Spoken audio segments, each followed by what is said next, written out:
Welcome to our weekly New Gambia New Gambia platform talk show. Today is December 24th, Christmas Eve. So today we're gonna be having discussion on the demolition effort that is going on West Coast and KMC area. And we're also gonna be talking about the defection of Momodou Sabally from UDP to MPP. I have my co-host here, Sam Ceesay. Sam, welcome. And Famara, also Famara. Welcome to the show. I'm your host here, Momodou Sawaneh in New York.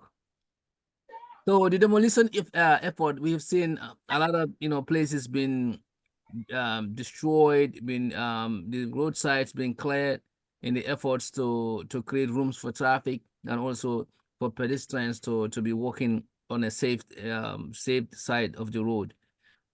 What do you guys think about this demolition effort? What is your take in terms of what we're getting out of it and what damage is causing, especially people who build stuff, their businesses, their homes and so forth. Yeah. So Sam, you want to come in or Famara? Yeah, I can come in. Yeah, go ahead, Famara. Go ahead. Yeah, thank you so much, Sawaneh. And then Sam, once again, another important topic of national discussion, especially on this demolition exercise. I think first of all, we have to appreciate the fact that, it's a step in the right direction because some of the roads and highways in Gambia are very congested simply because there is no space for vendors to utilize, There's no space for vendors to utilize. And then also, it's also creating a lot of problem, for emergency response team, especially the fire department or the police, first time responders to respond to emergency situations. So it's also causing a lot of problem. So I think it's a step in the right direction.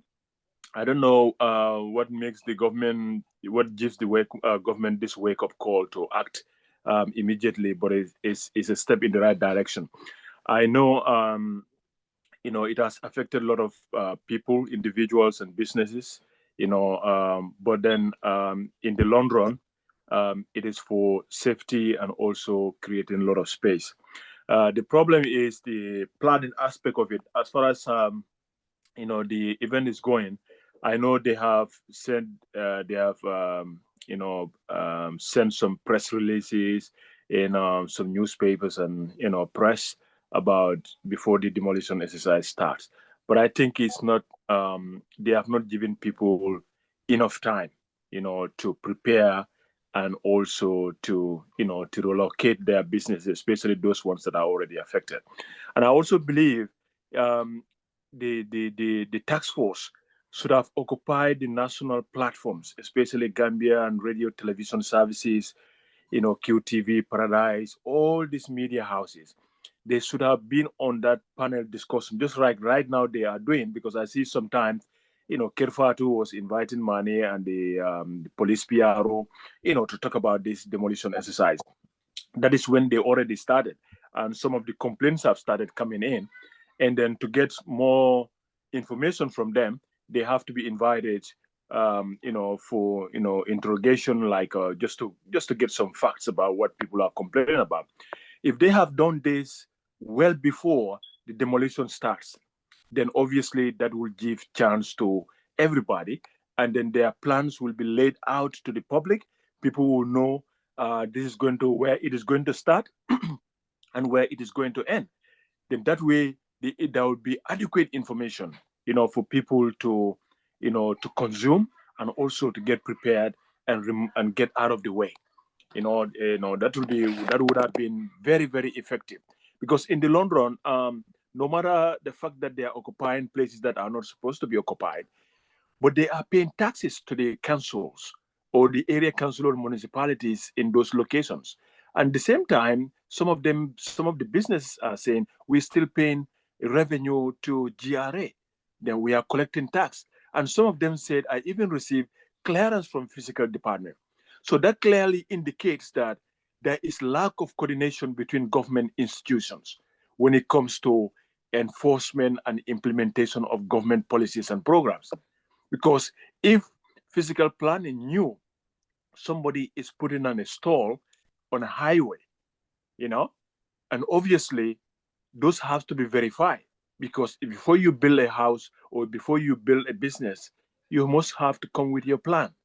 And then your plan has to be submitted to physical planning or to the area council, their physical planning department, for them to confirm this is an area that belongs to you, and then it is something that needs to be, pay tax to the council. So all of that has not been done. So if they found any area to be illegally structured over there, then obviously physical planning and the area council, in my view, has to be whole accountable for this. I know National Road Authority, they are doing their job because they are mandated to free all the roadways, just to make sure people are safe, accidents are less, and also easy for people to move around. That's their job. But NRA and the physical planning and the council, obviously there should have been a better, preparation, to do that, because especially our women that are affected by this. Because when they started the thing in KMC, the markets were not involved. They were going straight on the highway. And when they reached Brikama, they started going into the market area. And obviously, we all heard what the chairman of Brikama Area Council said, and also what they said the King Colley, the police commissioner in West Coast region. There was disagreement among them where to start the process or when it comes to the market area. So I think, but we heard from the task force, they said because they have reached Brikama already, instead of going back, they've decided to clear the market. I think there should be a consistency. If you're clearing the road from KMC, continue lighting until you go all the way to Brikama. Then if the market area are going to be affected, then start from KMC again and come all the way to Brikama. So the reason why Brikama issue becomes so controversial is because they were clearing the roads. But immediately they arrived at Brikama, they did not only stop at the roads, they went into the roads leading into the market. So that creates a lot of confusion and it brings a lot of controversy, because people are saying, you were not doing this in KMC, why are you doing it in Brikama? You understand? So people get confused. And the women, we all know Brikama is it's a hot spot. It's a big, it's like the capital of the region. People coming from Fonyi, people coming from Combo East, Combo Central, Combo South, they all pass through Brikama to come and do, because Brikama has the market space and maybe the customer base as well. A lot of people bring their produce there. And we all know how these women suffer, in their vegetable gardens, in going to the beach side to get a smoked fish and then coming down to, sell. So if you evacuate them from those areas without putting any proper plan in place, then obviously their business will be affected. A lot of families will be affected because their daily bread comes from this market area.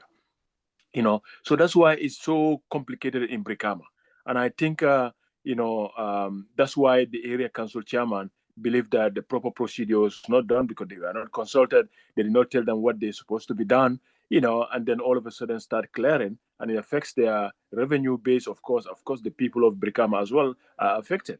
So they did not agree to the procedure, and then resulted into, having a court case, considered a legal action against the task force.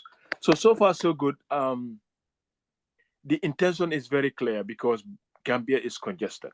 We need to remove. If you go to Baton Harden Highway, you see a lot of old vehicles. Some of these mechanical garages are even scattered everywhere, and then they are, discharging this burn oil, and they change vehicle oils right on the highway, and then it's so messy. It's so difficult, and those areas are very critical when it comes to tourism and visitors coming into our country, because their first impression is very important for anybody coming to the country. And for the fact that Gambia is preparing for the OIC as well, and we are building this new road, those areas need to be cleared. Those areas need to be cleared so we can put that impression, good image of our country, that we are responsible and we are able to take actions where necessary, and we have good policies and laws in our country. And that law, nobody is above the law. Because even the president's real estate business, we have seen that they are bringing it down. We have seen that the National Assembly, the Speaker of the Assembly, his area was affected. You know, we have seen other big businesses, Jar Oil, where was affected as well. You know, we have seen restaurants and bars were affected. You know, the only area that I saw that the former Chief of Defense Staff Babukar Jata was not very compliant when it comes to this area, and in fact, he was, you know, saying some professional words to the task force. I think that was rather unfortunate. But so far, so good. And I understand American embassy is also exempted for now because of diplomatic immunity. I don't know how will Sam will see that or how will Sawaneh will agree to that, but that's the situation. People are saying it's not fair. If the citizens have the right to occupy an area or they don't have the right to occupy, then anybody in our country should also abide by our national laws. So I don't know what diplomatically whether that is right or wrong. We don't know, but people have maybe already Sam, started. maybe Sam can answer that maybe. Yeah. So, but so far so good. That's the situation. Yeah, I'm sure you guys are following their steps as well. So far, I agree with the operation, but I feel there was inadequate coordination. There was inadequate preparation to give people time. You know, and I've even seen some flower boxes are even been dismantled. The plants, some of those plants and tree species in those flower boxes are being dismantled. It doesn't warrant like that. And some people even complain being arrested on the spot. I mean, is that supposed to how it's supposed to be? I think these are the few things that people are crying foul about the operation. But overall, it is a step in the right direction because somebody has to do the job, whether it's going to be today or tomorrow. But that the way things are on our highways need to be cleared. And I'm glad they started the process today. So I think government should be considerate to the people who are the victims and see how best we can do this professionally and then explain to people what's best for our country and for ourselves. Yeah, thank you. Thank you so much. Thank you, Famara. You definitely you went in depth about the whole situation. I hope our viewers are really catching up on that. Yeah, Sam, you can come in and then add stuff on it and then. Yeah, thanks, Famara. Thank you very much for all your contribution in this. I know this is a hot topic. It's been a hot topic. I would say this though. Even though this was something I recommended probably 2-3 years ago, I think it's 2019. In my group, we were talking about road accidents in Gambia and how traffic is congested and how the roads are blocked and all that stuff. So I gave some recommendations. So one of those recommendations was to clear the roads. I said it myself. And also I recommended that when you clear the roads, especially I talked about the old vehicles that were parked on the side of the roads and abandoned and all that stuff. I suggested that the government take that as an opportunity, remove all of those old vehicles from the roads and recycle them and build bus stops for people. I create shades for people on the side of the road for bus stop, and during the rainy season, people won't be in the rain. During the summertime, people won't be in the hot sun waiting for the bus and things like that. So those were ideas that I actually said. And when I saw that they are coming to clear the roads, I was happy that they're doing something I recommended. But not only that, but when I saw the way they started, like Famara said, the lack of preparation is the key word here. And I would say the lack of planning, because I always say that if you fail to plan, you plan to fail. And in that case, anything that you do, if you don't take the proper steps to plan for it, and the planning should have included getting a plan in place, do proper measurements, and go on national television or radio stations and tell people, if you are building anything, if you've built anything on the road, on the side of the road, the main roads and the main thoroughfares, okay, if you built anything around there that is this many meters from the road or from the tarmac, you need to move. They need to give specific guidelines to people and say, we need, for example, just watch the width of a lane, one lane traffic, because the reason behind this is not only to clear the roads, but we need to make sure we plan for the future so that in the future, if we need to expand that road, which looks like right now, from the last time I went to Gambia, from the airport going into Serekunda, I mean, it was really congested. I mean, I see all kinds of things on the side of the road. I was like, holy cow, this is getting too bad. You know, how can we expand the road? Traffic is really bad. Is really congested there, bumper to bumper for the most of the time. So I thought they should have really clearly communicated that to make sure that people leave on both sides of the road this many meters from the road, you know, and make that clear announcement. If you're not for example, if you're not 3 meters away from the road, whatever you built there, clear it out before we come, because starting day so and so, we're going to start our construction. We're going to start our demolition. We're going to go around. Here's where we're going to start. This is the schedule. Publish it. Tell people everything. Tell them where you're going to start and where you're going to end. Make a schedule. Communicate. Let the people know. Let the people prepare. That way, someone that has something extended to the road can clear it themselves, rather than having someone, the group come in and knock the whole thing down, including what should not have been damaged. See what I mean? So they should have done all of those clear communications before they even started. That's what they should have done. And that way they can clear the thoroughfare. And thoroughfare being cleared is good because, one, in the future we can expand the road. And in fact, right now we need to expand the roads. I mean, if you look at our roads, they are really bad. They are not wide enough. So we need that part. Number two, it will help with accidents. And too many accidents, and once in a while you see vehicle running into somebody because there's many people on there. And another part that I said in my speech, in my audience back in those days, 2019, 2020, was to make sure that we build sidewalks for people. So there should be plenty of space for extra lanes to be created, so that at least going from Pipeline going to the airport, you have 3 lanes, and coming back 3 lanes. So you have 3 lanes on both sides and sidewalks. That's how much space we need there. You know, we could do 4 lanes. I don't know if we could do that, but at least 3 lanes with sidewalks for people. In between the sidewalks in the main road should have guardrails. When they put guardrails there, that will prevent people from crossing over. You know, and put that guardrails there so people will not be, and there will be less frequent accidents of vehicles running into people or motorcycles hitting people, because people are walking in the same spot that vehicles need to be. So those are some of the things. And I also suggest that congested areas like Seracunda Market, Brikama, and even Talending, anywhere that's congested, that always have a lot of people, they should build skywalks. You know, just little skywalk there that people, I mean, out of cement, just buy metal and cement, and then after masoners come in and build it. They can build that. That's not expensive. See, these are very inexpensive stuff that they can build skywalks, especially the market. So people will not be crossing the road. They will be going above the road and will not have anything to do with vehicles. There will not be any accident. That's almost 100% accident free. These are things that I recommended to do, for them to do. And so when they came out without the proper preparation, without proper communication, and without proper planning, they came out and started destroying stuff. And that's bad. I think that's bad. The purpose behind it is good. The way they did it is bad. That's the way I look at it. And getting to Brikama, going all the way to the market that's out of the way. That's really something they should not have done.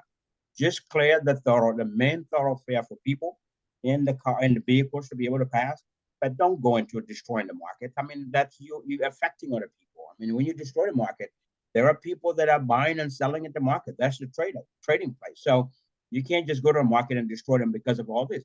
If anything, if they have done their proper communications with proper measurements for everyone, Brikama Area Council would have looked for themselves and see, okay, we're not 3 meters away from the road, so we need to start chopping off some of our stuff out of there so that we can be in compliance. They could have done it themselves, rather than leaving them there and go. I think going to Brikama and what they did in Brikama has politics embedded into it. I think they have politics. There is the politics in it. Because of that politics, that's why they destroyed that area. And they did not do that in Seracunda. They did not do that in KMC. I'll put it that way.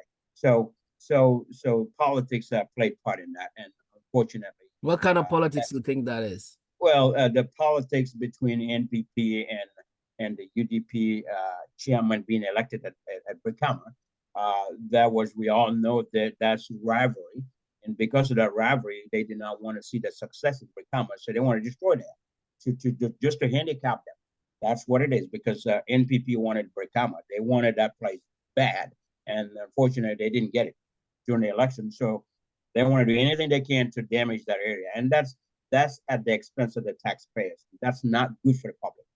As a government, you want to do something to make people's lives better, not to destroy people's lives. So that's the way I look at it. And that's my little analysis. So in terms of American Embassy part, that's the part that I drive. I mean, that's of course, that was my home, in other words. And I worked there for about 10 years myself. And I know that part of the reasons they put those barriers out there is because somebody was killed. A vehicle was one time, or one time I heard someone was on that side there and was hit by a car and killed. Vehicle got off the road and it hit someone and killed. So they put those barriers there to protect something like that. You know, Americans will always analyze and look at root cause of everything, and then put plans in place to protect that. That's what that was for. But why would they not touch it? There is diplomatic, of course, immunity, you know, and things like that. There is diplomatic relations between two countries. That would be something, if they determined not to do it, I would say that was due to diplomatic reasons. But those barriers out there, I think at some point, if the roads have to be extended, they will have to demolish them as well. Yeah, but what he's saying is that maybe people are complaining why other places are not being touched, and the other places are getting demolished. Why the double standard? Yep, that's the inconsistency. That's inconsistent, and that's why I said if they had went out earlier, before starting all of this, and go on radio and television and said it there, and give proper measurement for everyone. You're building anything in front of your property, don't make sure that it is at least 3 meters away from the road. If they had done that, everybody would have kept that. If they didn't do that, you know, and of course they didn't do that. That's why they're inconsistent, because they started from the get-go. They were not prepared for this, so I can see that inconsistency coming there. But I know that at some point, you know, even though I think we once talked about this here, the way that area is actually not good for the U.S. Embassy now. You know, as time goes on, back in the days, 20 years ago, and now it's different, that area. So at some point, they're going to try to relocate and actually leave that area. And I think they've attempted to do that in the past, and that didn't work. But I think they will continue to look for places where they will build their embassy and just get off that whole road. I think that's what they're going to do. But in the long run, for Gambia, for our country, if we are to extend the roads, they are going to need to demolish all those pillars in front of the U.S. Embassy to be able to expand the road. And I think the U.S. Embassy at that point, if they have not already, they will move and go somewhere else, because they wouldn't want that to be that close because of security reasons. Okay. Yep. So that is good. You both has given some insight, and my question is, and to Famara and Sam, is that this demolition effort is a good thing to expand the roads, and then that is good. I think that is a general opinion, and most people will agree to that. But are they offering any kind of compensation, like any kind of you know, compensation to those people whose properties are destroyed? Because people, it might be their fault, it might not be their fault. Okay. Yep. I know Gambia, you know, like we were not keen in, you know, physical planning. People were not knowledgeable about, you know, like property, you know, the guidelines of how far their property would go. All because of we don't have any structure when it comes to our planning system. If you look at the, you know, Brosby area and others that have been, you know, areas that are allocated or that has been built recently, yes, roadsides, you know, where things were put into consideration, and you know, it was well designed. But before Serekunda, you know, Brikama and others, so these people, it's not their fault that they deliberately did this. So they need some kind of compensation. I'm not sure if that has been on the plan, and then if people have been educated about that. So that's one question I have. And another thing is, they're talking about road expansion or they're talking about sidewalk. I just want to also notice that, because looking at the videos, I can see them, they're telling them, like, move this thing, move, put your stuff inside the stores and stuff like that. Are they talking about, road expansion, building extra road, maybe 2 lane, or are they just focusing on, sidewalk expansion? And then the third thing is, I agree with all of you about the congestion when it comes to traffic in the Gambia. We all know that the roads in the Gambia, like, when you want to travel from point A to point B, especially in the combo areas, you take something that's supposed to take you 15 minutes will take you an hour or 30 minutes. So all because everybody is just going through the tiny road. That is really, really not gonna help the country, because they'll be delayed, and businesses will be, slow, delayed in traveling, appointments, yeah, deliveries and all of that use the roads.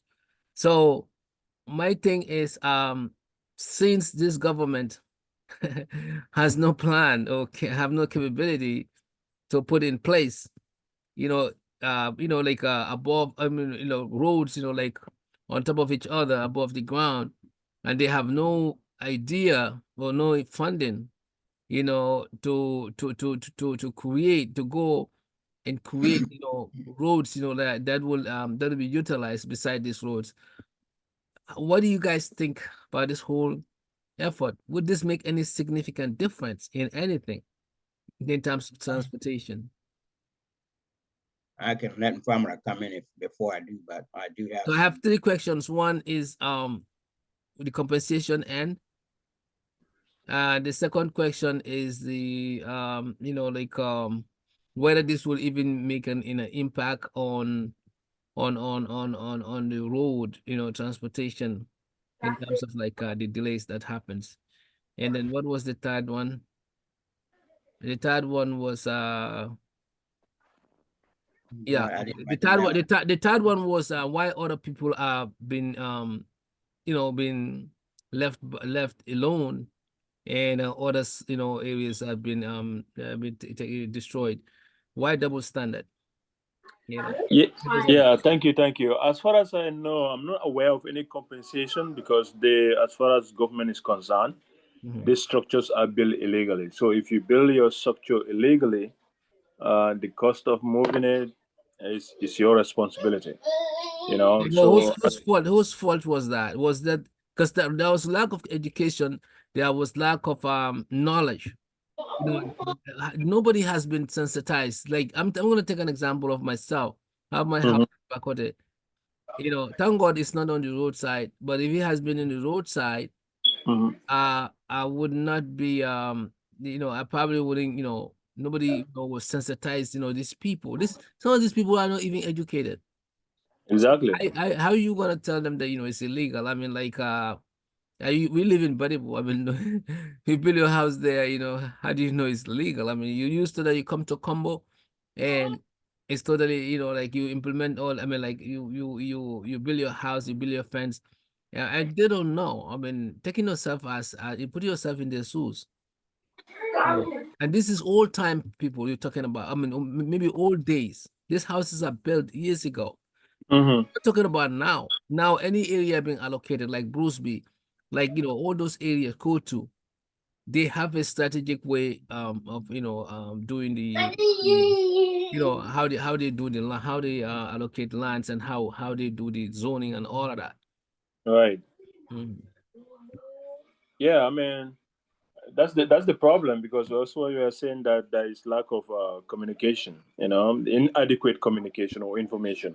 Exactly. Because some people will say, I've not even heard about the press release. Like you said, if you're not educated, a press release was sent to the standard newspaper and you don't even read standard newspaper. How would you know that a press release has been sent? So that's why we are saying they should have sit in the national platform, speaking local language, Mandinka, Wolof, Fula, Jola, Sarahule. Allow even to people to even phone in, open the lines, and then ask the NRA director, ask the task force, the police, right? I'm in Bundung here. So if you come here, when are you coming to Bundung, and how is it affected? So somebody in Bundung should know exactly, where the road starts and where it's supposed to end. People know. You understand? So that's why we are saying there is no adequate information. You understand? And then they can send a press release, but it didn't reach out to everybody. You know. So that's why these people are not getting compensation, because as far as government is concerned, their structures are illegal. All right. No, And but whether they yeah, Mhm. but Famara, this government, the government is clueless. I mean, like in terms of that, because they are illegal. You yourself, as a government, your country people, they don't have, the economy is so poor. These people are struggling. Imagine somebody has a store in front of their home and they build it already. You taking that store out, right? Something that he's supposed to feed his family. Now you're saying it's illegal. You yourself is not sustaining, you're not making your businesses in your country sustainable. How can you even, you are instead destroying those businesses and Yeah, just jeopardizing people's lives more hardship absolutely. to the people. Absolutely. Yeah, it's always the poor people that always. That's why the Brikama Area Council is trying to prove that the whole operation is not in line with the law, and that's what they're trying to prove. Because It's once, not in line with humanity as well. yeah, exactly. That's what we're taught. Because every government, if you want a good thing, you should look at how it affects your people. Understand? Because that's the first thing to consider. Because every development, people should see themselves in it, and it should be for the benefit of the people. Of course, yes, we know when the roads are clear, it will minimize accidents. It will provide access to emergency response team, and then and some other benefits. But then, if the people are complaining, you put in place a strategy. You don't just wake up and say clear here. If you don't clear, we'll arrest you. You arrest you to go to police station, and they charge you like money to pay. So this is situation, unfortunately. Yeah, is this unfortunately, definitely. All right, Sam, you can come in if you want Yeah, to answer any of those questions. Yeah. yeah. I think first one is your question, compensation, and how the people going to get compensation. If you look at it one way or the other, you can say no, they're not supposed to, because there were people that deliberately built and expanded their homes or some structure on the road. I mean, the road is a public property. You cannot expand your property to that. So deliberately doing that was wrong. But I would also say that we have fiscal planning all over the place, right? They are supposed to be going around and seeing all this and not sitting in their office and waiting for people to come to them. Not only that, they've passed by all of these places as those structures were built, right? They had the opportunity to stop and walk in and say, hey, you know what you're doing is illegal. You cannot build this over here. If you do this down the road, then we're going to take this down. So don't do it. Give people those advices, but don't wait until they build and occupy the whole area. Then all of a sudden, one day you turn around and say you put in a press release. Who reads the press release? I mean, the government they need to have a system. A system, they need to understand that they are working with the people that are taxpayers that have never been to school. They're not going to read press release. They're not going to listen to anything that create programs for them on television and radio stations, and go in there and explain to Go people. go to Palmo radio. Go to places where they Yeah, listen yeah. to. Use the platforms, like Barbara said. Use those platforms and and talk to the people. Create a program, at least 6 weeks, 6 to 8 weeks of communication. Every week you're out. Every week they're out. They have their people coming in. But before all of that, they should have made a schedule. A schedule would have made it a lot easier. A schedule that shows we're going to start in Banjul, and then we'll go from Banjul, we're going to go to Serakunda, but from Banjul, we're going to go straight all the way to Sukuda, that highway, that road. And then from there, they go from Westfield or from Pipeline, Fajara, all the way to the airport, and cleared out just the main thoroughfares. This is where the congestion starts, just the main thoroughfares. They had communicated all of that and talked to people, give them measurements, and say, if you have built something that is less than 3 feet from the road, move it before we come, because if we come, we're going to destroy everything. So move it. Find somebody that will take it out for you. Do your own job. Just move it. You did it wrong, so move it before we come and take it down. You know, they should have done all of this communications. They didn't. I don't know that there's going to be any compensation at the end of the day. I don't know. If there is any, then they've done a favor to some people, because some people really deliberate. Gambians like to do that. They will do things deliberately. You could be driving on the road, you see somebody that stops deliberately on the road and talking to another person and blocking everybody out there. We need to stop. We need to change our mindset. People need to change their mindset. They need to understand that the world is moving ahead. We are staying out where we are. We need to stay away from all of that, move away from all of that. Education and different programs on radio. I always say that the government should create some programs on radio and television stations where they can talk about things that will benefit people, educate people, and make people aware of some things that they've been doing wrong. Hopefully you can change their mindset. Hopefully you can change their culture. You can change all those bad habits. But if there's no education, nothing, you say your press release, who's going to read press release? Who knows what a press release? Someone that I've never been to school doesn't know what a press release. Not somebody in Ghana or no, people don't know what a press release is. I know who's going to read that. So just come on television, get there, get a program every Thursday, 8 o'clock in the evening when everybody's home. Put something on television that people can watch, something meaningful in different areas in building the nation. That's what you do. Create some programs that's going to help people be more aware of things in this. Right, but the other question, Sam, is that how is this thing gonna solve the problem? Because you've been in Gambia last year, and this year, beginning of this year. Yeah, so I went to Gambia twice this year. Yes. Okay, so you've seen the road congestions. I mean, like people are missing flights from moving from Serekunda to Banjo because of the roads. I mean, too many cars. The roads are too tiny, and then few roads. And do you think this thing will even make any difference? I mean, like difference. Instead, they should come up with better strategies. You know, instead of like just destroying people's things on the sidewalk, and we still have problems. Yep. So that was one of the things that I said too. I said, don't destroy people's properties to clear the road, the side of the road, and do nothing with the road. That's not good. That does not make any sense, because it will all come back again. The roads people will still gutter around the roads. Taxi drivers are they thinking of expanding the roads? That I don't know if they are, but I hope they are, because that should be anybody that drives on that road. You should know that those roads need to be expanded. They need to be expanded. Right now, where we are, 2 lanes going and 2 lanes coming is not enough. I mean, I've been on that road morning, evening, and afternoon time. You see how it is. It's congested. Unless you drive on a Saturday or Sunday morning, you're going out, maybe a little bit smoother.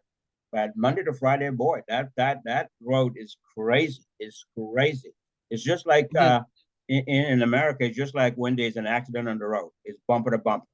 And then if you want to create a different roads too, that you have to cut through people's properties. Yeah. Well, they don't need to. I mean, they can. They should. We should think of our future. We need to think about 50 years beyond now, because if we allow things to congest our road, what's going to happen 50 years when we're not here? You know, what's going to happen? We're going to leave a lot of mess out for our children and our grandchildren. So we need to do the work now. It should have been done a long time ago, but at least it's never too late to start something. So we need to do something now. By clearing the roads and try to expand them. Don't clear them and leave them like that. They get dirty again. People drop all kinds of things, leave all kinds of things. Just do something with it, clear them and start the expansion process. But again, this is all planning. That's why I always say, if you fail to plan, you plan to fail. Because if they were to do road expansion, they should have thought about all of that, create the budget, get into contract with some contractors that are going to start this. So as soon as you start demolishing, construction begins, without forgetting the drainage system. Because when you build roads, you got to make a good drainage system also, so that in the rainy season, all that rain does not pile up on the side of the road. So they should put drainage system in there, build a third lane going and third lane coming. At the same time, build sidewalks. This is simple. I mean, everybody put concrete in their home, and they even put tiles in their homes. People do that. So why don't you just make a concrete sidewalk for people, put guardrails there, barriers between people and cars will not be hitting people. People should not be going over the road. And if you create three lanes out there and put traffic enforcement, traffic enforcement will be very important. Signs there in certain areas that taxi drivers stop to pick people. We need to stop that. People need to be picked up in different areas, not at a place that is going to block 15 cars behind. You know, there should be absolutely no parking, absolutely no stopping. All these signs with police officers enforcing them. If we have that, then we should have a easy traffic flow. Easy traffic flow. And like I said, what is it called? A skywalk. A skywalk also going over the road in a densely populated area, congested area, where traffic is very hard for people, for drivers, but also very hard for pedestrians, for people to travel, to cross the road from one end to the other. Circuna Market, like, being an example, they should be able to build those skywalks for people to get up on the stairs here, go over the road to the other side, and get down there, and you're on there safely. You will not have anything to do with traffic, and they will not stop in the traffic.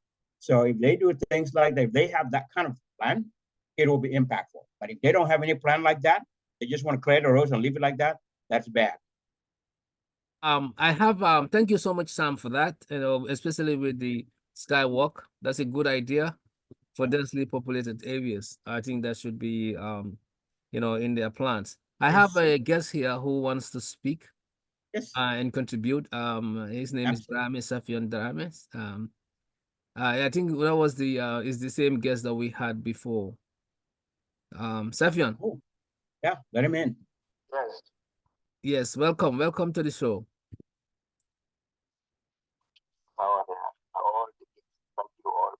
Yeah, I have Sam Famara and Sam here. Yeah, they're hearing you. Go ahead. The discussion is very important, even though I came late. I listened to some points that I wanted to add something on it, or even ask my own question, because the means of communication our government since independent use is the wrong way to communicate to Gambian people, knowing fully well our cultures, our languages, and all stuff. Because the means of communication we use is colonial. Look at this gazetting. The important documents of Gambian, every Gambian should know what is inside. Because the law says you should gazette it. Where to gazette it, who to tell, who and who to explain. So the 95% of Gambians, they cannot even define you what government gazette means. Where they should go and find this gadget and read. Even some intellectuals don't know. The government will just say, we follow the law, we gazette it. The worst thing is with this foreign government spokesperson, he will write some vocabularies that even dictionary was not even understand yet. The Gambian people in Kenya understand what he is communicating. So it's terrible. We have to start reading and these colonial means. Before the people speak to them what they understand. This is our plan. This is the difference we are working through. Tell them the truth. Gambians are not informed. And also, I see on the titles, Sabally's issue. I don't know if you have already discussed it already. Yeah. We just want to briefly say something about that, since it's a hot topic. But if you have something, you can add it there before you go. Yeah. For Sabally's topic, It's just unfortunate that we have intellectuals who does not have principle. This is my opinion. Because I think if you join a political party, you must see a policy, principle that they stand for, who is beneficiary to Gambian people. Instead, if you enter politics to elevate yourself, you can be anywhere. You can be here today and tomorrow you see your interest here in Bolivia, and next week you see your interest here. But if you join a political party because you believe that they have something to offer, whether they are in power or not, but they believe in something that can eradicate poverty and ignorance in that country, don't think there is no need for you to leave that political party and form your own political party. For me, personally, I think Sabally and all other intellectuals like Dr. Ceesay and my party and all other intellectuals that today they will be here, tomorrow they will be there, they have no moral. For Gambian people to trust them, even listening to them. Because I cannot understand how Sabally will come out now and tell us NPP and President Barrow's government is the best. We should vote them 2026. And we will not be hesitate to say it because some of these people, I'm sorry, maybe somebody's family are listening to me, but this is my opinion. No, you have the right. Gambia is more important for people to play with our lives for selfish interest. This politics is not to pursue your interest. You should enter politics to change livelihood of the people. If you don't have that moral capacity, please retire. Or Gambian people should turn their back on you because you have no moral to come out and tell us that this is the most corrupt government ever. My party says he is supporting Barrow when he is a special advisor because he wants to correct things that are not there. Dr. Ceesay said he joined President Barrow and support President Barrow because you have to work with the government to change things. I am asking Gambian people and listeners, what exactly have they changed the trend and the work and the way this government is going? What exactly? And all other peoples that have joined President Barrow, in the interest of the Gambia, that's what they will say. But they haven't. Is the exact benefit. They have not changed. They have not changed anything. Enriching themselves. What benefit did they have given to Gambian people? You the poor masses. So think about this. I think Sabalys, some of Sabalys should even retire from politics because they have no use to tell us what is wrong with our government and what is not wrong with our government and what we should do because they don't know. Thank you very much. Thank you, Safian. And yeah, so thank you for joining us briefly and expressing this. And of course, Sabali's issue, we will just say some few words before we close. All right. But we had you, and your message will. Okay, thank you. Thank you, Safian. Thank you very much. We really appreciate your contribution. Yeah, very well stated. Very well stated. Yeah. So quickly, let's wrap this up. And then just say something about Sabali's thing because I also have a few words for that one. Yeah, but yeah. So basically, the road issue right now is that we don't even know what it's gonna do in terms of to expand the road. Maybe Famara knows whether they're gonna expand the roads after declaring all of this, but we know for sure that the issue with Brikama was politically driven, like Sam said. We just have to call spade. I mean, if you don't supposed to go through that route and you went to the market, that means you want to sabotage the new regime. Yeah. Definitely, that has been in that place successfully been led by Yankuba Dabo.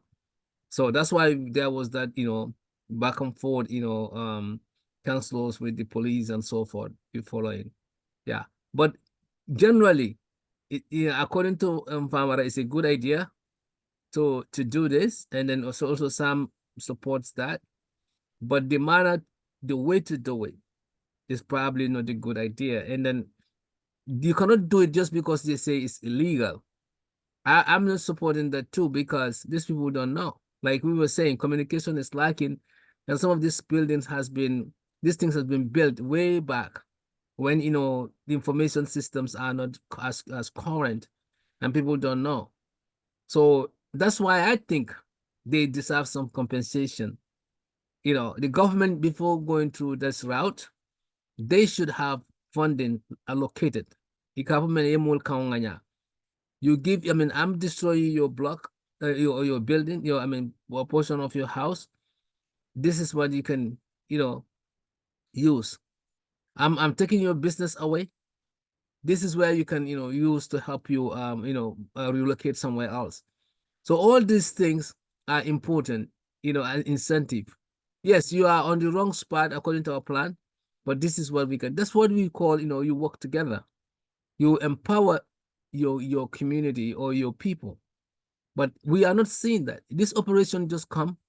We don't care who it touches.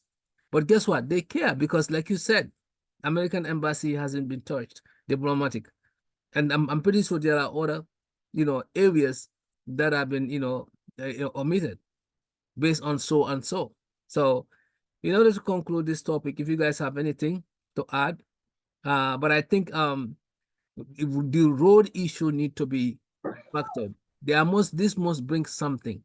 If it's not gonna make the traffic better, I don't see what is the purpose of it. Just being illegal alone is not enough.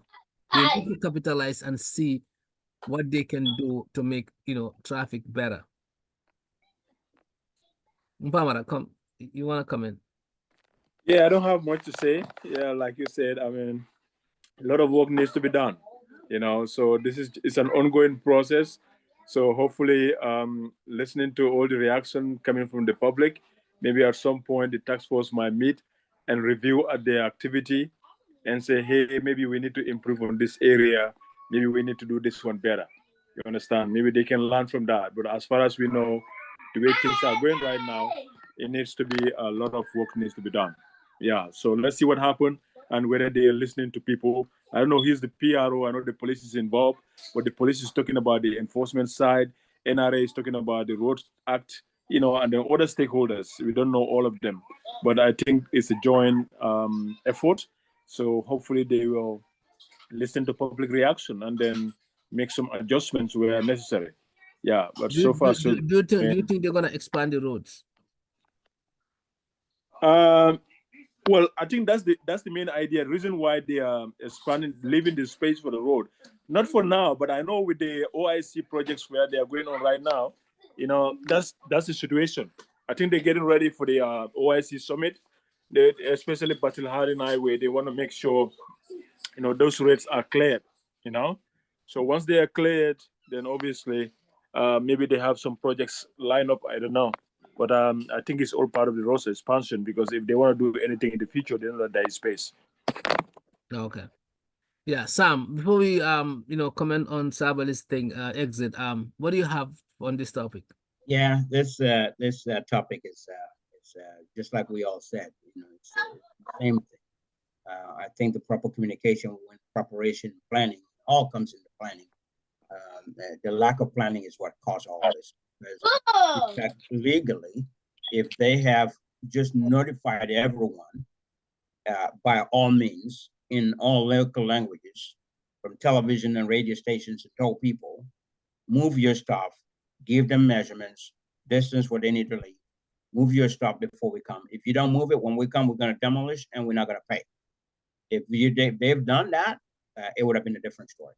So it's a poor planning on the side of the government, poor planning on the side of all those stakeholders involved in this. It's really poor planning. That's what it is. Yep. All right. Thank you. Thank you. So finally, Sabally's exit is a big news all over. Some people are mocking at it. Some people are, speechless. Some people were say that they saw this coming. And we know who Sabally is. It's not a silence name in the Gambia. Momodou Sabally has served the government as a, I think, Secretary General or something like that. I can't even remember. He was, he been, you know, I would say he would be in the forefront of the media, and had been involved in controversies and commission, you know, banning, and all of those. Came to UDP, become, you know, Baba's commando, and of course, you know, rose to become a campaign manager. And his recent quit has really, yet again, point fingers on intellectuals, because Sabally himself is considered an intellectual. I don't know to what capacity, but they call him Gambia's pen. They used to call him that, and I don't know if he still carry that name. But because this has happened so many times now, we have seen Dr. Ceesay, you know, playing his allegiance to Barrow, President Barrow, after heavy criticism, and now Sabally, and before there were other politicians as well. So, like Safian was saying, the moral obligation, where is the morality? You know, manikol ka me yemen fono ya domo. You know, in English we said, you know, eating your own vomit, like is really, really hard thing to say. Sabally stood and say that Barola government is Keren Kafolem. Keren Kafo means, you know, they are squirrel that are stealing everything. Barena la Keren Kafo. We heard about that. Baro doesn't have the know-how. You know, they don't know what they are doing economically. There's a lot of things he said, you know, and of course, he even criticized people who have moved from UDP to MPP, you know, saying that they'll have a monkey forty and all of that. And him going in this way is really, you know, mind blowing to many, many, many Gambians, especially the young people that are looking up to Sabally. And like Safian said, people of that category bring a lot of shame to the intellectual bodies. People tend to not to trust us anymore, really, realistically, and especially us, the young generation, because that means if they come to Sam today, from Famara, he will be gone too. So I'm speechless about this whole thing. I know somebody probably would be saying that okay, he made the right decision because Barrow might lift the ban on him, which he shouldn't be he shouldn't be banning him if he already lift the ban on others. It should be fair, you know. If others like what's his name the protocol the chief protocol officer and the chief protocol officer to Barrow Ceesay and others were been let go and Mamburenjai, why not Sabally? So at first, you know, that was really, really is not the way to go for Barrow. Now, so since he's been banned, also to reinstate him because Barrow is taking him to his party now, he's joining his party. It's also not, you know, it's not the right way to do. That means you're really, really buying somebody out. So these ethical issues and this way of politics is really bad for our country, you know, especially for our leadership. So I want to see you guys opinion on this. To me, if you ask me, somebody's going to MPP. It might be a plus to MPP because right now we're discussing it and it's creating a whole lot of, you know, political talks and score point. We got the campaign manager now. We got the big fish. Yeah, and it might be good for Sabally because probably would work now and the ban might be lifted. But I think it's also good for UDP, in my own humble opinion, because Sabally is very controversial. And his being in UDP has really created a lot of talks that were not there before. I know UDP is a very solid, you know, party, not wavering. Barrow came from there, it doesn't move them. Dembo by force, other people. So Sabally being out is not gonna move UDP an inch. I'm not in UDP, but I can tell you that I can attest to you guys that. But again, it probably might be a blessing for them because Sabally he was in a mix of people where he wasn't stable as people might thought among themselves. So hopefully the leadership can sit down and then get back to the drawing board, UDP leadership, and see and look forward for their future plans. As far as Barrow's government, they might be jubilating. They might be getting sensitive information from Sabally about the campaign ahead, 2026, and they probably would be again scoring political scoring point because they got the big fish. But they should be also cautious because Sabally can also leave Barrow's government and do something else different. Because Sabally is just that. He move, he change colors, and he does his things, and then he wouldn't even worried about it. So he has nothing to lose. So I'm gonna let you guys say. Those are my humble opinion about the whole situation.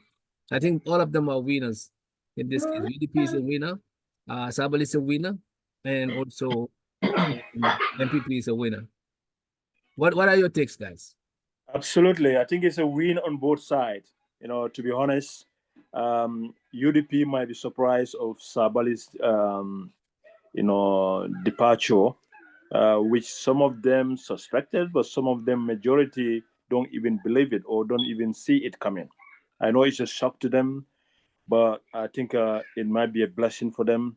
And wherever Sabally is going is also going to be a blessing for that. So it is kind of split between the two parties. It's a blessing for both sides. Considering the fact that Sabally obviously is a good politician, and recently he's joining the UDP, he did a very good job. And the good thing about his departure is he praised the leadership of United Democratic Party, and he praised the supporters of United Democratic Party for supporting him this recently when he joined the party. All right. And also, we had supporters' reaction of his departure, and many of them thank him for the support. So it looks like he might leave, but he went in a manner that both sides are appreciative of what he have done for the political party he came from. And I hope Sabally continues like that, maintaining that dignity, because even at the State House during his press conference, he made it very clear that his relationship with the party leader and secretary general was very cordial. In fact, it's even beyond party lines. If you went to the family lines, I even said that I hope the family will continue to keep it to the level. So that shows that there was a very cordial relationship, and we have seen that in the social media. Every Friday, Sabally goes for Friday Mbahal lunch with Lawyer Dabo. We've seen that. I wonder how we were not invited to that lunch. Exactly. So maybe Sabally, created that atmosphere as well. Babala Commando. We see how the nomination time he was carrying the file of the UDP, going to the IEC for the nomination. We have seen him on various political, rallies in Badibu. How he was talking about how President Barrow is being misinformed by his supporters, how President Barrow is allowing corruption to happen in our country at this magnitude. He has also warned Barrow about how the economy of our country is declining. He's also mentioned about Barrow how some of his people that he called the loyalists in his government are doing, in the light or in darkness. He has mentioned everything about the political line, So good thing is Sabally is very outspoken. He talk and without fear, and he say what he want to say. How many times have you been jailed? Exactly. Don't forget about that too. Exactly. So I like his perseverance for that. Wherever he goes, wherever he want to say, he say it. Whether you disagree with him or not, that's what it is. And I think UDP appreciate him on that line, and I think MPP will also continue to benefit online. But wherever he's going, like you said, he's coming to UDP. It has created some kind of rift among the supporters themselves, because he just joined and then immediately there was this conference in their party conference, whatever, and they giving the party manager. Somebody was holding as a party manager, but UDP were supportive of him. They even lobbied to hold that position. Campaign And he manager. become the campaign manager. You understand? That did not go down with everybody in the UDP, but they stay calm. They don't want to cause that big rift. But I can tell you, some members of the UDP were not happy about Sabally's comment. And the same thing is happening from NPP. Some members in the MPP right now are not happy, even though some are celebrating, but there are people who are not happy because they are saying, this is the guy who was insulting our president. He was the guy who was saying our party leader is part of the Kerenkafo. He's the party leader who's saying Barrow is corrupt, he's eating all our money, you know, deliberately. So where some party members who don't come valley, they are saying that Sabally is not welcome. Sabally should be somebody that we should be very careful to welcome. So even at that side too, you know, it's not. But you know what? That is politics. And then you forget about one thing also. His ambition to overshadow, lead and to overshadow, and then to take a lead. I mean, it will threaten anybody in the power of corridor. Like, absolutely. The likes like Ceesay Jai, the likes like, others, who are close to Barrow. Absolutely. So this is going to be a challenge for Sabally. It is going to be a challenge because you know what? Barrow is not going to run for third term. Barrow is going to go out soon. So the younger people are all trying to come into that spotlight where they can, control position at this point in time. And Barrow wants to also have to see young people coming in, So suddenly as time goes on, you'll be hearing interesting sides as things goes along. Okay. But now this is Sabally who has been banned for 10 years to serve in the public office because of what happened in Drammeh's time, how he helped some other people withdraw some sudden money at central bank and other government places that he signed when he was a presidential affairs minister, when he was secretary general, and all those things. And then president abandoned some people who were mentioned in the Janet, pardon some of the people who were mentioned in Janet Commission, but Sabally was not. Now this is a young man, well educated, have a lot of experience coming to UDP before the 2021 election, hoping that the UDP will win, and hopefully if the UDP win, that lift will be banded. UDP never won. And he's still continuing there with all the support that he's getting. And now time has come, opportunity has come, like politics can do. Somebody said that you told you Barrow is not running for the third term. You know what? That's just my perspective, because you can read along the lines. You can read along the lines, and if you look at, I know. So it depends on UDP though. When how UDP come out can scare Barrow to not to run. I can also say that. I can add. Even ECOWAS has made this very clear that they are not in supportive of this because of what Barrow is trying to do, because ECOWAS is very, very much involved in this, and that's why they approved the National Security Council. There are people, the ECOMOC, to stay in the country for another year so that we can go through this constitution, hopefully finalize it and get it done. And when we go to referendums, hopefully people will decide whether Barrow's first term is part of the 5-year first term, and the second time instead of going for third time because they want to get rid of the other first term that the Barrow has served. But if you look at also in the constitution, and especially when these powers to the president after retirement, if you look at the clause there are a lot of nitty-gritties here. That's a different topic of all it together. But I can. So you see, maybe Barrow is having a backup plan, exit backup plan. It's having a backup, of course, and only people who can see that line coming, because to qualify for presidential benefit, you need to serve 2 terms. So if Barrow said the first time that he served as a coalition government is not considered, then and he decided to leave this second term, and he has not reached the third term yet, does he qualify for that presidential benefits or not? So there are a lot of things here, Sawaneh. And then Barrow is seeing the light, and Barrow is trying to prepare for the exit plan. And that's why is that the reason why the likes of Ceesay Jais are also muscling up their presence and trying to be presidential material? Yes, all this young leadership preparing, because they know UDP, if Dabo did not come, obviously Talib, Rahim Malik, Lo, Yankuba, they are all going to be. 2026 will be interesting. It will be very interesting. It will be very interesting Very, very interesting. You know, so those are the few gray lines between the constitution and also the backup plan, the presidential benefits. There are few gray lines that people are not seeing, but will come to light as we go into 2024-25. You will see that things will slowly surface, and you begin to realize why all these things are coming up, why they are trying to, President Barrow come with this executive officers in KM and Banjul, and why you have all these new safos coming, Brikama North, Busumbala, and all these areas. It's all trying to get dominance in these regions that Barrow did not do well during the last elections. You understand? So a lot of preparation. MPP is very tactical in what they want to do, and then they are combining experience from both sides, because there are a lot of experienced people from the UDP that joined the NPP, and there are a lot of experienced people from the APRC that are currently in MPP.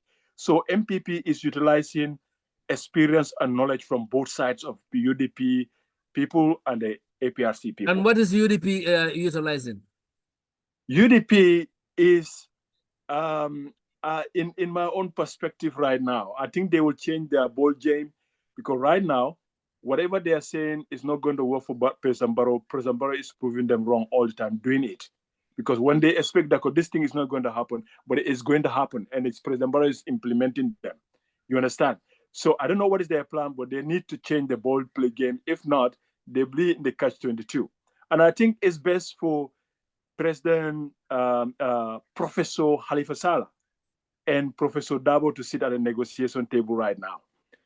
That's the best thing for this. Do you see a coalition? Do you see a coalition coming? There is no doubt, because otherwise, there is none of these political parties will stand President Adam Barrow as we speak right now, because they have the money, they have the power, and then they are going to get people with positions and money. They will get, because we all know Gambian politics, and that's where I have trouble with people's integrity and inconsistency. Like in the case of Sabally, who expect that Sabally, with all what he said, will join MPP at this right moment? Nobody expected. And there are a lot of people that can do similar thing. They'll say, hey, you know what? Because people have this notion that politics is all about, there's no permanent friend, there's no permanent enemy in politics. It's all about interest. If you hear Gambians saying that, anybody who said that in politics, fear that person,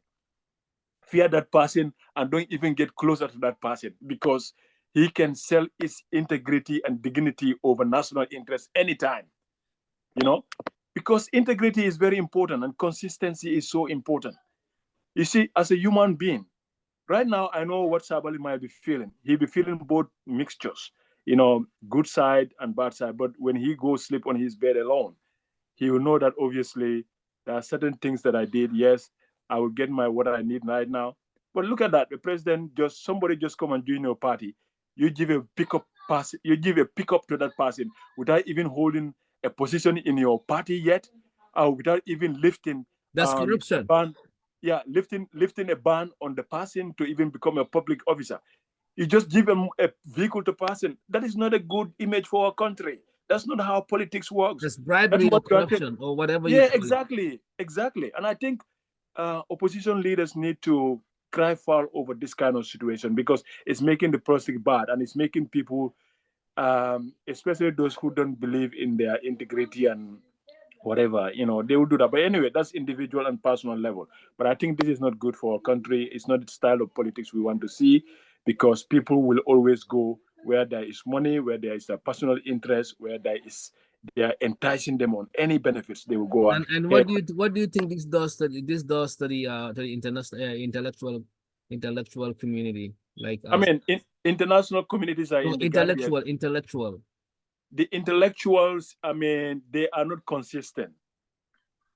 People who are educated. Even if you go to all these political parties. Sam, are you included in this? Or? we all cannot.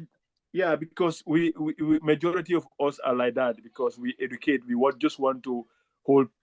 If you go to any political party, there's those intellectual dishonesty there. The rank and file supporters of parties are the people that are very loyal. Mm-hmm. They are not envisaging anything in that, because they know they are not educated. They are not going to benefit, but they just want to have the love or commitment. they have is what they condone. You see only these, educated people going in and out, causing all this confusion and everything. But it's not helping at all. It's not what they are individually destroying their own career, because you cannot come back and tell people something that we can listen to anymore, because you already sell your soul, to the devil. Yeah. Wow.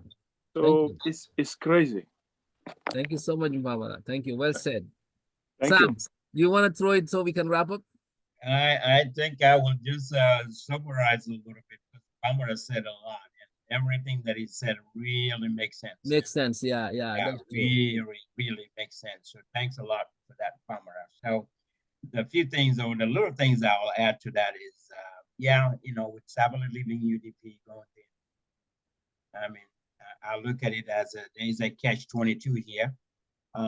It is good and bad, but at the same time, it's something that all intellectuals need to look at. If we look back in history, we'll look back, and the ones coming forward, the current ones that are in politics. You see, politics is very unpredictable, and as a result, our intellectuals are not, some of them, not everyone, but some of them that have been in the forefront doing politics for whichever party they belong. There are quite a few of them that made some mistakes, because when you're in politics today, you really need to look for the best interest of the country. I mean, you're looking for the best interest of your party, but really think about the future of the country. Think about the future of the country.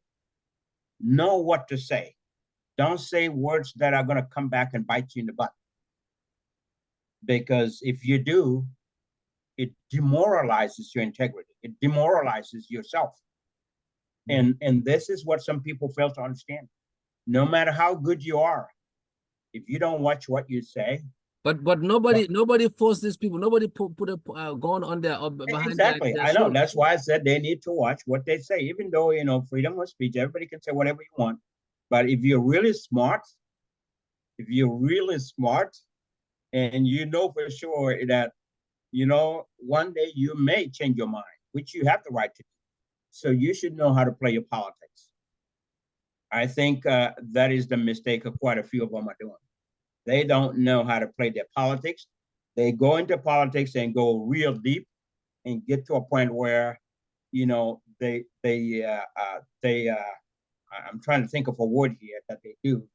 They create a problem for their own future. That's what that is. Because, leaving UDP, going to NPP, after saying all the words that he said to NPP, just like Famara said, there will be, from both sides of the aisle, will be talks.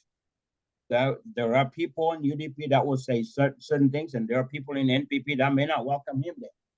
So all of that will happen. So my advice is to the intellectuals, the politicians, really watch your words, really know what you need to say. Think about what is good for do you think, Sam? Yeah. Sabally coming to UDP, he thought that UDP will win that election. And after that hasn't happened, and then now he see that this other election is coming, he said, let me jump the ship before that election comes, because if UDP decided, if UDP don't win 2026, he will be unemployed forever. Right. Yeah, I thought about that part. I thought about, his future. He's a young man, he's a bright guy. His future, for him to be in the country like that without employment, especially within the government institutions, it's probably very difficult to survive for 10 years or so. So I thought maybe if that was his reason, I can understand, I can see that reason, that this is why he left and want to join NPP so they can lift that ban on him. But once they lift the ban on him, now the ball will be in his court. What is he going to do? Is he going to make a difference? Because he already criticized NPP for so long, and the president's party for so long, the government for so long. Is he going to make any difference there? If the answer is yes, if he can make any difference there, then that'll be good for him. If he can't make any difference, well, like we always say, don't burn your bridges, because you may want to go back. And if you burn your bridges, you may I don't see So I don't see Sabally coming back to UDP, even if they lift the ban. And I think UDP is I'm sorry to say, but it's a victim of betrayal. It's an organization that has been a victim of betrayals. You talk about Rambo Jata, President himself, Dusano, now Sabally. Many people rose to rank through UDP and end up betraying. But the good thing, Dembo by force, not forgetting Dembo by force. But the good thing is it has never shaken this institution. It has never even make a dent in this institution called UDP. I'm not sure how the structure is. Somebody need to do a case study, but we are seeing the party always comes stronger. They might not have won an election individually as a party, but I can guarantee you that they haven't been weakened by any form of... No, they built a very strong capacity. They definitely built a strong capacity there. So it is something that definitely to watch for. And I think from my standpoint, I think everyone needs to understand that no one is irreplaceable. Okay, no one is replaceable, because people need to understand that no matter where you are and who you are and where you work, you're not going to be the person that everybody's going to look up to. You see, I think everyone in the country, everyone in the government. Somebody said that Safian Amin said that instead the UDP is the one that betrays the Gambia. Instead of this folks betraying UDP. Yeah, as people will say different things, but I think no one is replaceable, because if you look at it, even around the world, there's not that one person that we can look up and say, without this person, our country will not move forward. So people need to know that they can be replaced at any time.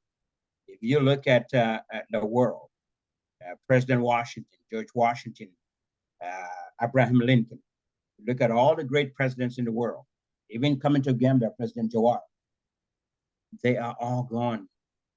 One day, they will be gone. They will be replaced by somebody. So they are all replaceable. So people need to understand that. No. I mean, as far as Sabally is replaced already. That's not a question. Sabally is going as not they call him a commando who left his weapon in the battlefield and ran. That's what they say. Iko commando ya ala joron bula, kile bula I boriba kwa dala MPP. It is funny. It is funny. Yeah, I mean, replaceable. I mean, of course, he's replaceable. That's not the point here. Yeah, but thank you for Sam. Thank you. I think definitely your final thoughts, on this before we close. My final thought is anyone in politics really know what your career is about. Think about the future. Think about the Gambia. Think about what we can do for our people. Because situations like this, when you leave and you go somewhere else and you can't make any difference there, are you going to resign? If you resign, you can maybe maintain your integrity. If you don't, people are just going to laugh at you. That's what's going to happen. People are just going to laugh at you. So at the end of the day, it's unfortunate, but at the same time, is one of those situations where politicians need to know how to move into. But this is the current. I mean, this is the observation. Everybody that does this, they go down. Look at my party, gone, hardly been heard of. Ismaila Ceesay, gone, hardly been heard of. Now Sabally, be gone soon, hardly gonna be heard of, and you name it. So anytime these young politicians, they come up so vibrant, so promising. I mean, Gambian people are looking, maybe these are the guys, and they go and make this kind of moves by selling them their soul to the devil through what? Because of financial gain, because of position. Come on now. Look at GT. I'm a GT. The same thing. You can list, and these people have young, bright future, ahead of them. Ahead, yeah. Yeah. Why Yeah. can't we just to say that politics is interest? Don't worry about that. Being authentic, have integrity. People are judging you by who you are.